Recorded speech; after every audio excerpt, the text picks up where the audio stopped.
20 லட்சம் ரிங்கிட்டுக்கும் அதிகமான மதிப்புள்ள கடத்தல் சிகரெட்டுகள் மற்றும் மதுபானங்களை போலீசார் பறிமுதல் செய்துள்ளதோடு 2 கடத்தல் கும்பல்களை முடக்கியுள்ளனர். செப்டம்பர் 18ஆம் தேதி முதல் 22ஆம் தேதி வரை 6 கிடங்குகளில் போலீசார் சோதனை மேற்கொண்டதில் 19 முதல் 58 வயதுக்குட்பட்ட 8 ஆண்களையும் ஒரு பெண்ணையும் கைது செய்ததாக தேசிய காவல்துறை குற்ற புலனாய்வுத்துறை இயக்குநர் டத்தோ எம். குமார் தெரிவித்தார். நெகிரி செம்பிலான் மற்றும் சிலாங்கூரில் கடத்தல் பொருட்களை தீவிரமாக கடத்தி விநியோகிக்கும் 2 கும்பல்களை மையமாக கொண்டு இந்த சோதனைகள் மேற்கொள்ளப்பட்டதாக அவர் இன்று சிலாங்கூர் காவல் தலைமையகத்தில் செய்தியாளர்கள் மத்தியில் இதனை தெரிவித்தார். கோலாலம்பூர் நகராண்மை கழகமான டிபிகேயில் நடத்திய திடீர் ஆய்வுக்கு பிறகு தமான் கம்பீரா ஜலான் பெரிசா ஒன்றில் உள்ள ஒரு உணவகத்தை மூட உத்தரவிடப்பட்டுள்ளது. இதில் கடுமையான சுகாதார மீறல்கள் கண்டறியப்பட்டதாக தெரிவிக்கப்பட்டுள்ளது. பொதுமக்களுக்கு குறிப்பிடத்தக்க சுகாதார அபாயங்களை ஏற்படுத்தும் பல தூய்மை பிரச்சனைகளை இந்த ஆய்வு வெளிப்படுத்தியதோடு செல்லுபடியாகும் வணிக உரிமங்கள் இல்லாமல் பல கடைகள் இயங்கியது கண்டுபிடிக்கப்பட்டதாக டிபிகேயில் தெரிவித்துள்ளது. இஸ்ரேல் பாலஸ்தீன போரை நடத்தும் எந்த ஓர் அமைப்பையும் மலேசியா ஆதரிக்கவில்லை என்று தேசிய காவல்துறை தலைவர் டத்தஸ்ரீ முகமது காலித் இஸ்மாயில் தெரிவித்துள்ளார். ஹமாஸ் போராட்டவாதிகளை மலேசியா அரவணைத்து ஆதரவளிப்பதாக அமெரிக்காவின் பயங்கரவாத நிதி ஆய்வு நிபுணர் ஜோனாதன் ஜான்சர் குற்றம் சாட்டி இருப்பது அடிப்படை ஆதாரமற்றவை என்று டத்தஸ்ரீ முகமது காலித் இஸ்மாயில் தெரிவித்தார். பாலஸ்தீன போரை நடத்தும் எந்த ஒரு தரப்பிற்கும் மலேசியா அங்கீகரிக்கவில்லை என்றும் மனிதாபிமான அடிப்படையில் மட்டுமே பாதிக்கப்பட்டவர்களுக்கு மலேசியா மருத்துவ உதவிகளை செய்து வருவதாகவும் அவர் நினைவூட்டினார். பாலஸ்தீன போராட்டம் என்பது இரு நாடுகளுக்கு இடையிலான எல்லை பகிர்வு பிரச்சனையாக மட்டும் பார்க்கக்கூடாது என்றும் அது ஒரு குறிப்பிட்ட சமூகத்தை திட்டமிட்டு அழிக்கும் முயற்சி என்றும் அவர் சுட்டிக்காட்டினார். அதைத்தான் மலேசியா கண்டிக்கிறது என்றும் அப்படி கண்டித்தாலும் மலேசியா அதன் வரம்பை மீறி ஆயுத போரை ஊக்குவிக்கும் வகையில் எந்த ஒரு நடவடிக்கையிலும் ஈடுபட்டதில்லை என்றும் டத்தஸ்ரீ முகமது காலித் இஸ்மாயில் விளக்கமளித்தார். பல்வேறு நாடுகளில் மேற்கொள்ளப்பட்ட இனவெறி தாக்குதலுக்கு மலேசியா கண்டனம் தெரிவித்துள்ளது.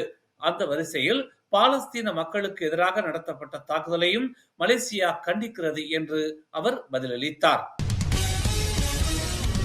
மலாய்க்காரர் அல்லாத சமூகத்தை தவறாக தாம் எடை போடுவதாகவும் மடானி அரசாங்கத்தின் மீது மலாய்க்காரர் அல்லாதவர்கள் அதிருப்தியில் இருப்பதை தாம் அறிந்திருக்கவில்லை என்றும் கிள்ளான் முன்னாள் நாடாளுமன்ற உறுப்பினர் சார்லஸ் சந்தியாகோ தெரிவித்திருக்கும் கருத்து தவறானது என்று துணை அமைச்சர் டத்தஸ்ரீ ரமணன் இன்று சார்லஸ் சந்தியாவுக்கு பதிலளித்துள்ளார்.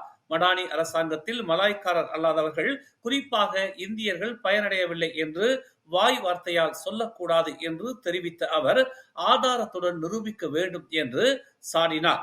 அவர் சொல்வதுதான் உண்மை என்றால் இங்கே தாம் துணை அமைச்சர் பொறுப்பில் அமர்ந்து கொண்டு ஒன்றுமே செய்யவில்லையா என்று கேள்வி எழுப்பினார்.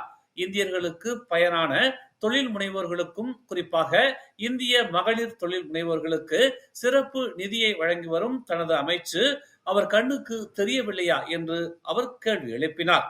சார்லஸ் சந்தியாகோ முன்னாள் நாடாளுமன்ற உறுப்பினர் தானே, அவர் நாடாளுமன்ற உறுப்பினராக இருந்த போது என்ன செய்தார், அவர் இந்திய சமூகத்திற்கு செய்த சீர்திருத்தங்களின் அடைவு நிலை என்ன என்பதை சார்லஸ் சந்தியாகோ வெளிப்படையாக அறிவிக்க முடியுமா என்று ரமணன் சவால் விடுத்தார். அவர் இன்னமும் டிஏபி கட்சியில் இருக்கிறாரா இல்லையா என தமக்கு தெரியாது. ஆனால் அவர் அப்படி ஒற்றுமை கூட்டணியின் உறுப்பு கட்சியில் இருந்து கொண்டு சிக்கல்களை தீர்க்காமல் வெறும் வாய்ச்சவடால் விடுவதில் எந்த ஒரு பயனும் இல்லை என்று ரமணன் தெரிவித்தார். பிரதமருக்கு 70 வயது வரம்பை நிர்ணயிக்கும் பாஸ் கட்சியின் முன்மொழிவு பரிகாத்தான் நேஷனலில் பிரதமர் வேட்பாளராக தான்ஸ்ரீ மொஹிதீன் யாசினை ஓரம் கட்டுவதற்கான ஒரு நுட்பமான நடவடிக்கையே என்று PKR இளைஞர் பிரிவு தலைவர் முகமது கமீல் அப்துல் முனீம் தெரிவித்துள்ளார். தேசிய தலைவர்களை தேர்ந்தெடுக்கும் போது வயதை கணக்கில் எடுத்துக் கொள்ள முடியும் என்றாலும் அது முக்கிய அளவுகோலாக இருக்காது என்று அவர் தெரிவித்தார். அந்த முன்மொழிவு ஒரு பரிந்துரை மட்டுமே.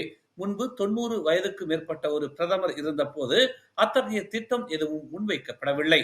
வயது ஒரு காரணியாக இருக்கலாம், ஆனால் ஒரு தலைவருக்கான உண்மையான அளவுகோல் புத்திசாலித்தனம், உடல் தகுதி, திறம்பட ஆட்சி செய்யும் திறன் மற்றும் மக்களின் தேவைகள் அபிலாசைகளை புரிந்து கொள்வது என்று அவர் சுட்டிக்காட்டினார். அதுதான் இப்போது மிக முக்கியமானது என்று அவர் கூறினார். இருப்பினும் பாஸ் கட்சியின் திட்டம் அரசியல் ரீதியாக முக்கியமான நேரத்தில் வருகிறது. ஏனெனில் பிரிக்கா தான் இன்னும் பிரதமர் பதவிக்கான வேட்பாளரை ஆலோசித்து வருகிறது. அடுத்த பிரதமராக யார் இருக்க வேண்டும் என்பது குறித்த விவாதத்தில் இருக்கிறது.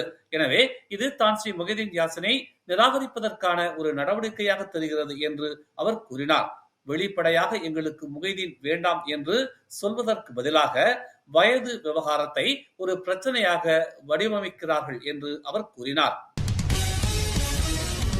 இந்துவாக சட்டப்பூர்வமாக அங்கீகரிக்கப்பட கோரிய 26 வயது இளைஞருக்கு ஆதரவாக ஈப்போ உயர்நீதிமன்றம் தீர்ப்பளித்துள்ளது. அவர் ஒரு முஸ்லிம் அல்ல என்று அறிவித்துள்ளது.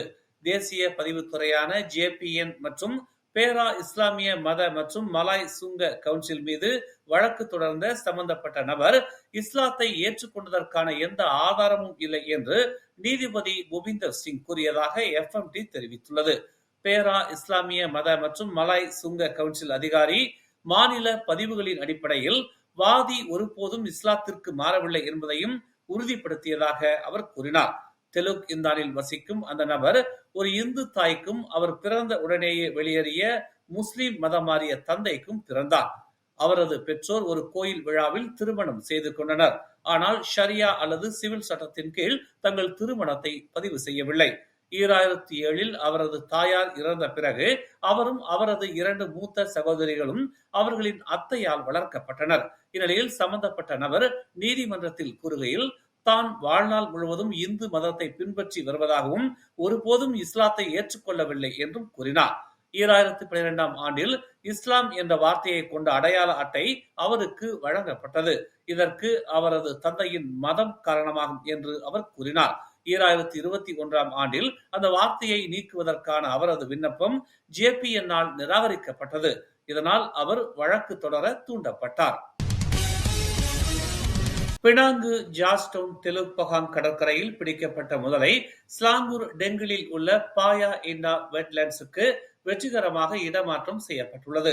பினாங்கு தேசிய பூங்காவில் முழுமையான பரிசோதனைக்கு பிறகு முதலை இடம் மாற்றப்பட்டதாக பினாங்கு வனவிலங்கு மற்றும் தேசிய பூங்காக்கள் துறை இயக்குனர் முகமது ஜயித் முகமது ஜின் உறுதிப்படுத்தினார். 100 கிலோகிராம் எடையும் 4 மீட்டர் அளவும் கொண்ட முதலை நேற்று இரவு 9:30 மணிக்குள் இடம் மாற்றப்பட்டதாக அவர் தெரிவித்தார். முதலை வெட்லேண்ட்ஸ் பகுதியில் 1 வாரம் கட்டாய தனிமைப்படுத்தலுக்கு உட்படுத்தப்படும் என்று அவர் விளக்கினார். தனிமைப்படுத்தலின் போது எந்த உடல்நல பிரச்சனைகளும் கண்டறியப்படவில்லை என்றால் தங்கள் மேற்பார்வையின் கீழ் பொருத்தமான இயற்கை வாழ்விடத்திற்கு விடுவிக்கப்படும் என்று அவர் தெரிவித்தார். 1 வாரத்திற்கு முன்பு அருகில் உள்ள ஆற்றில் இருந்து கடலோர பகுதிக்குள் அந்த முதலை வழி தவறி வந்திருக்கலாம் என்று நம்புவதாக அவர் கூறினார். இந்த சம்பவம் அசாதாரணமானது என்றும் மேலும் தெலுக் பகாங் பகுதியில் தற்போது வேறு முதலைகள் எதுவும் இல்லை என்றும் தாம் நம்புவதாகவும் அவர் குறிப்பிட்டார். நேற்று ஒரு ஹோட்டலுக்கு பின்னால் கடற்கரையில் எதிர்பாராத விதமாக தோன்றிய முதலை உள்ளூர்வாசிகளையும் சுற்றுலா பயணிகளையும் அதிர்ச்சிக்குள்ளாக்கியது. பொதுமக்களிடம் இருந்து வந்த அறிக்கைகளை தொடர்ந்து பெருவெளித்தான் பணியாளர்கள் முதலையை வெற்றிகரமாக பிடித்தனர். மேலும் செய்திகளை தெரிந்து கொள்ள தமிழ் மலர் நாளிதழை பாருங்கள். உடனுக்குடன் செய்திகளை தெரிந்து கொள்ள தமிழ் மலர் இணையதளம், தமிழ் மலர் செயலி மற்றும் மலர் டிவி யூடியூப் சேனலை வலம் வாருங்கள். எங்களோடு இணைந்திருக்க மலர் டிவியை பதிவு செய்து கொள்ளுங்கள். உறவுகள் மகிழ்ந்திட விருப்பம் மற்றும் பகிர்வு சேவையை சொடுக்கிடுங்கள்.